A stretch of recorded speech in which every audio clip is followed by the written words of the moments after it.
The third-year IndyCar driver, who came into the second race holding the championship lead, took pole and, using a two-stop strategy, led 46 of the first 63 laps in the 70-lap event. However, Andretti Autosport teammate Hunter-Reay, setting ultra-quick lap times and on a three-stop strategy, slashed into Rossi's lead in his closing stint, and while under pressure from the 2012 Series champion, Rossi locked up and skated down the Turn 3 escape road. The lockup was bad enough that his front tires delaminated and he had to limp back to the pits, rejoining 13th and finishing in 12th. He lost the lead of the championship, and second place, to Will Power, Penske, and Scott Dixon, Ganassi, who finished second and fourth respectively on the day. Immediately after the race, Rossi was at a loss to explain why the situation had occurred, but on Monday conceded that he'd been at fault. He told Motorsport.com, "I was hoping for a different answer, but at the end of the day, the problem was with Alex.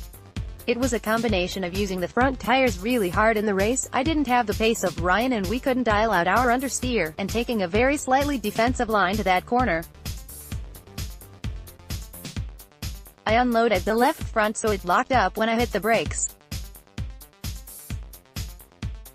I didn't really acknowledge it the first time because I hadn't recognized that my line, which was a couple of feet more to the right, meant I ran over a seam.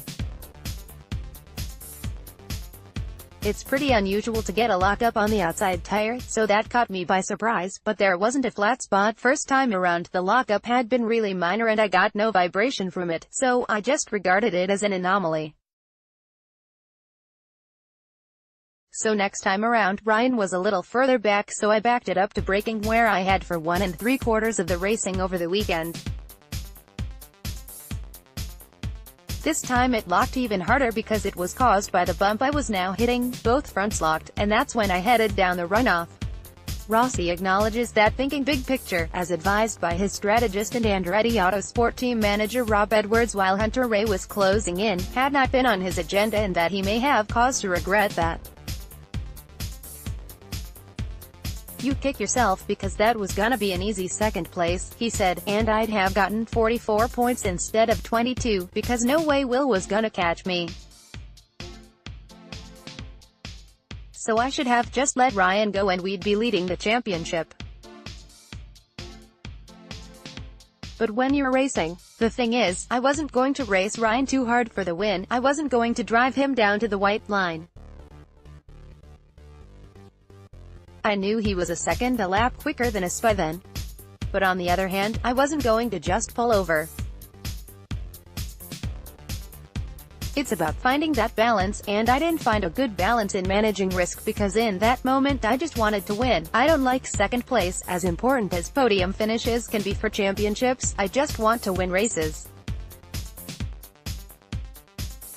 So in hindsight it was a big error because we could have been heading to Texas with a 16-point lead in the championship instead of being 11 points behind Will.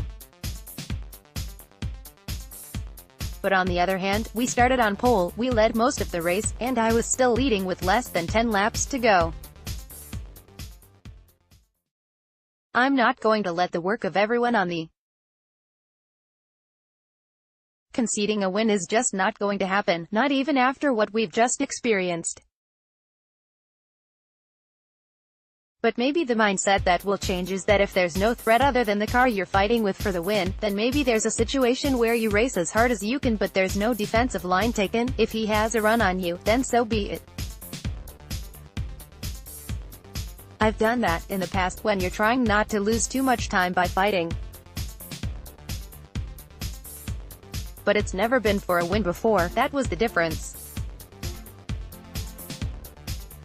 If there'd been someone in front of us and Ryan and I had been fighting for second, then I'd have given it up more easily, absolutely.